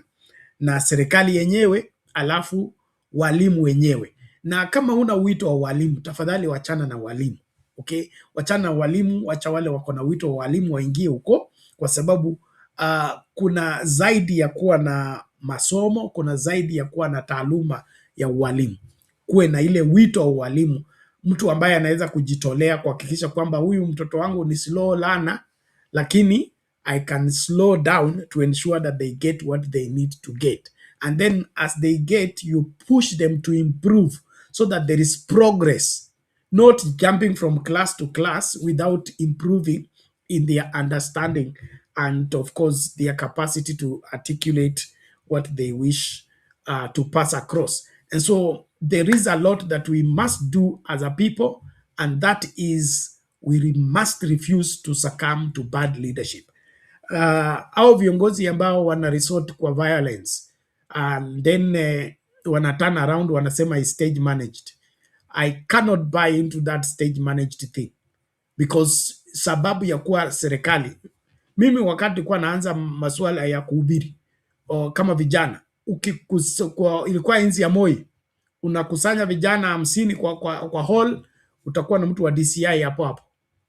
Aidha kando kwa dirisha anasikiliza, ama ameingia hapo ndani anakaa huko nyuma, angalia unapanga nini, unaambia vijana nini, unawamezesha nini, how are you radicalizing them. So hakuna vile Gachagua atapanga ataenda kanisa fulani siku fulani na amepanga kwenda ku stage manage hii na hii, na nyinyi mmekaa mnangoja nini? Sababu ya kuwa serikali ni kwenda ku abort whatever evil that is being planned. So turning around to tell us that it is stage managed and that is Gachagua looking for sympathy, it's neither here or there. It's irresponsible even for the government to be talking like that in the first place. And so the inspector of police and all the police bosses, including the CS interior, all those people should be shown the door. They should be shown the door. We deserve better than this as a country. And so hiyo wanayosema ni yao wao, lakini kwetu lazima tuhudumiwe ipasavyo. Hakuna haja ya kuwa na ofisi mtu anazoa mshahara kila mwezi lakini atekelezi wajibu wake. Kwa nini tuko na NIS, National Intelligence Service? Kazi yao si ni kutibua hayo mambo. Kazi yao si ni kupata hiyo information mapema kabla ifanyike. Na itakuwaje Kariobangi stage managed, ende kule kungine Murang'a stage managed, Nyeri stage managed. How do you stage manage all these things all together and the government doesn't arrest you, doesn't catch you, doesn't abort any of those stage management? Watu wanaona Wakenya wajinga kweli. Hiyo haikubaliki kabisa. Naomba tumakinike kukaribishana elekea kutamatisha. Msimamo shikilia hapo, tunarejea hivi karibuni. Wacha tulete fire moja tu.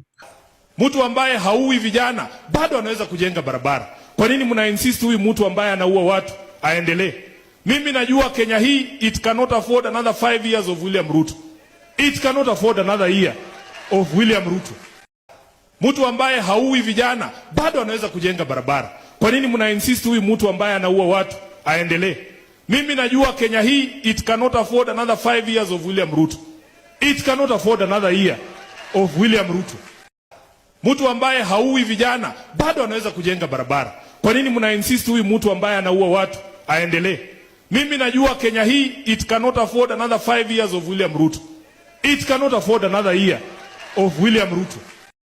Despite the government insisting that 92% of grade 10 pupils are already enrolled, there is still a considerable number of the learners still at home. National government administration officers have been compelled to conduct mop-up operations to ensure compliance with the 100% transition policy. In Machakos County, one chief has taken the directive to heart, personally ensuring that no child is left behind. NTV's Electino Dera reports on how the government is moving beyond policy to action in ensuring learners are now enrolled. In voter location deep in Machakos County, the government's push for 100% transition from junior to senior secondary school has come face to face with harsh economic reality. Determined to ensure compliance with government 100% transition policy, Mikuyu Sub-Chief Peter Ngovo has been moving door to door, tracing grade 10 learners who failed to report to school weeks after the academic year began. 7 learners were Monday admitted to Voter Senior School following the mop-up exercise led by the sub-chief and village elders. Kumekuwa na changamoto ya wanafunzi kutransit ama kutoka grade 9 hadi grade 10 kwa sababu ya changamoto kwamba hakukunyesha na kumekuwa na shida ya fedha na hasa chakula na njaa. Kwa hivyo watoto wengi wamekuwa wapati chakula cha kila siku. That is the basic need ya chakula cha jioni asubuhi. Marafiki wetu washaenda shule, sisi tuko huku tu nyumbani tunaumia. Kini unapatana na wanakuuliza utaenda lini, tunawaambia utakuja tu. Most of the children come from extremely humble backgrounds. Some are being raised by single parents, while others could only afford uniforms, but no transport, bedding, or other basic school requirements. Nilikuwa nimeitwa nikang'oe nini, nilikuwa naenda kung'oa kuni tu huko, lakini siwezi. Najua mimi ni wa operation, watoto wangu wote, lakini nilikuwa naenda kung'ang'ana tu, sikuisha nipate chenye nitapata tu. Kuinji unakaa kutuiti watoto wakiwa shule, unapata una stress watoto wakisoma, wewe hauendi shule, huna kitu ya kufanya, unapata tu unakaa tu huku tu. At nearby market centers, parents admit they are hopeful but helpless. Government statistics show that while 92% of grade 10 learners are already in school, the remaining 8%, mostly from marginalized and low-income households, are the hardest to reach.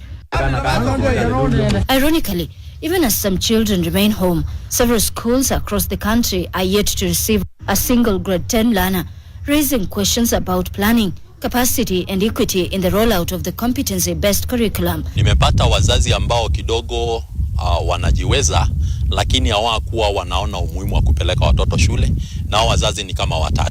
Lakini baada ya kuwahimiza na kuwaongelesha, wamekubali na wakatikia huo mwito.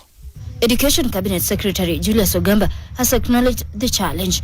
C4 schools or any other school where students have not selected with those few numbers, once we have the data, we would be able now to make a decision where to move those students to, and then deal with those schools that have no learners.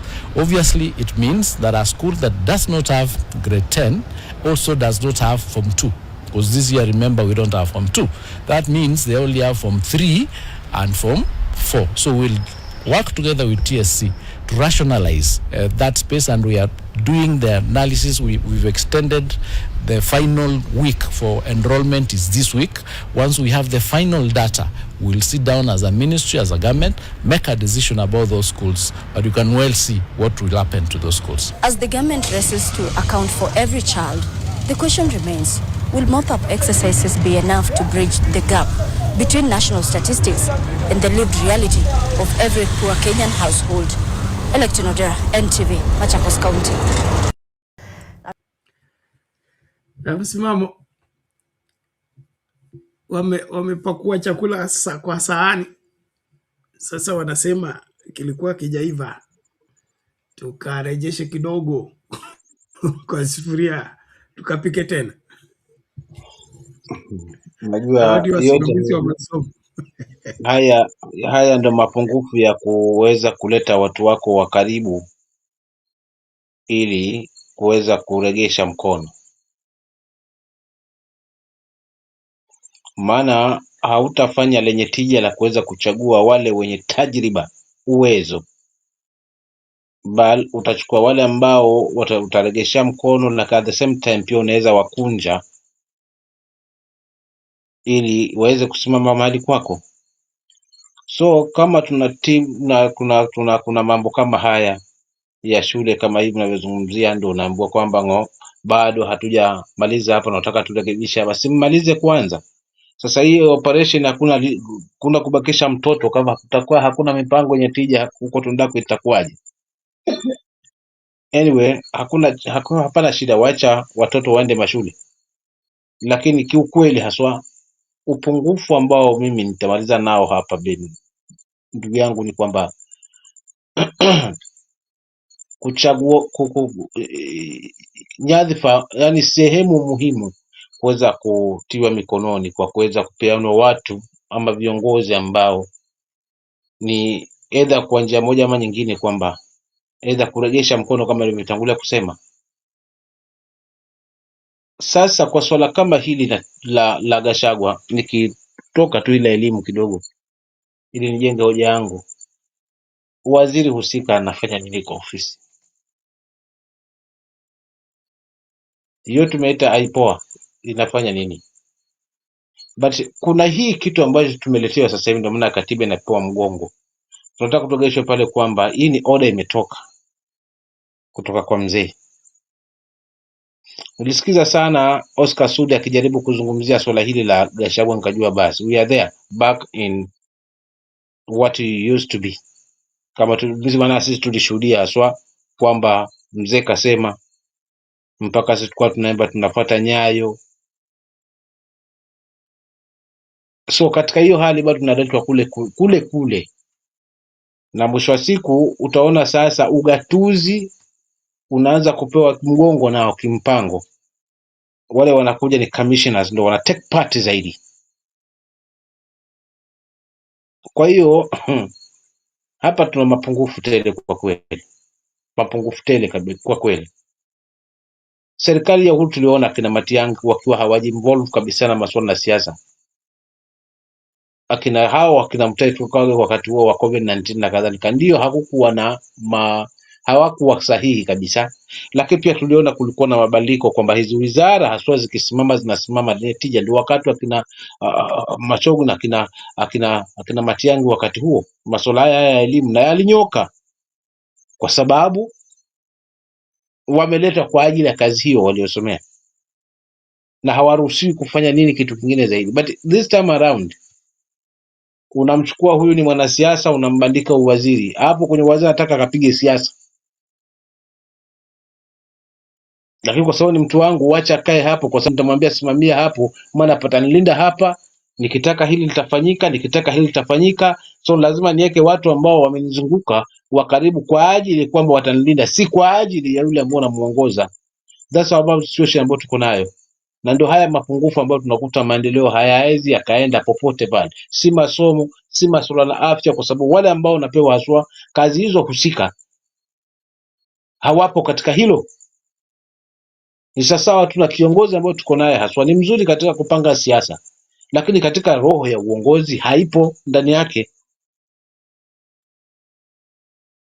Kwa hiyo kaka, mimi nitaachia pale kwamba sasa hivi tutashuhudia yote yale, lakini tu mwisho wa siku fungu letu kwa wananchi tusijisahau.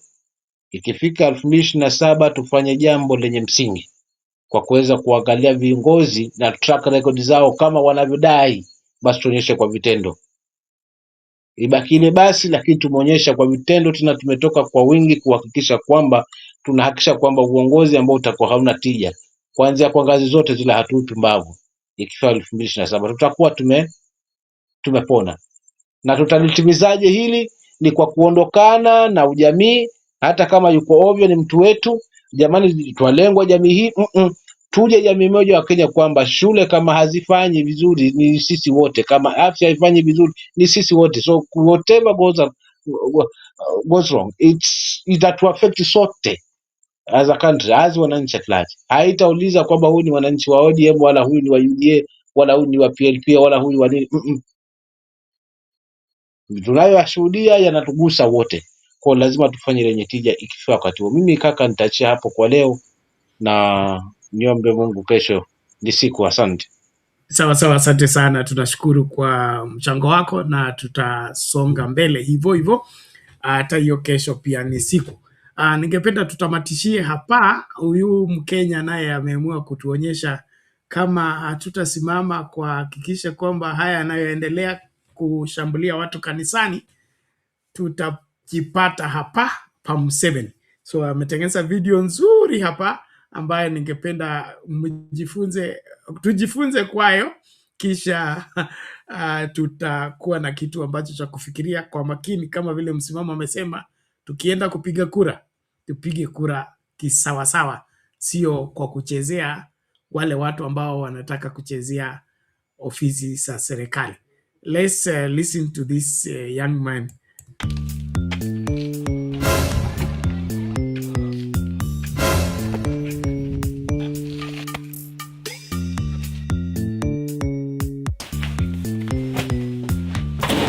My beloved Ugandans, see, it is time for change. I cannot.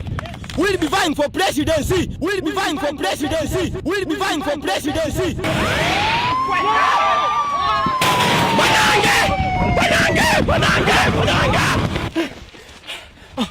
Guys, I'm telling you, if you elect me, is my poster ready?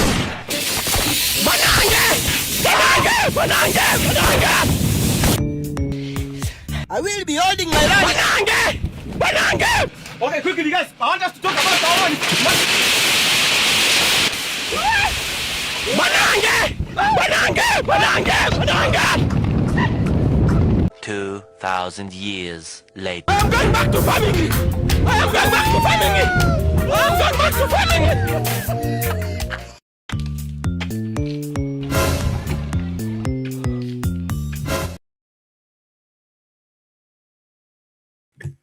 I surrender.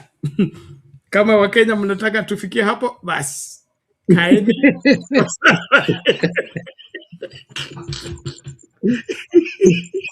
Imenimaliza mazima.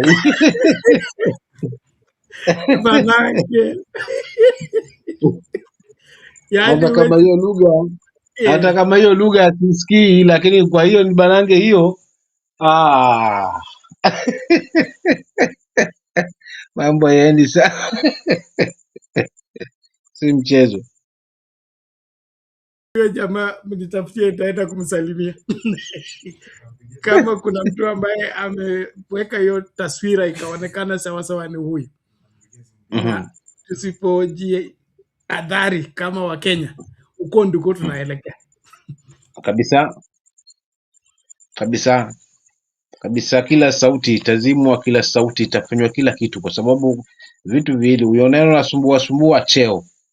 Tukikupa kazi tumekunyamazisha. Yaani anyway, wacha tuache ya kesho maana ni mengi Ben. Sawa sawa.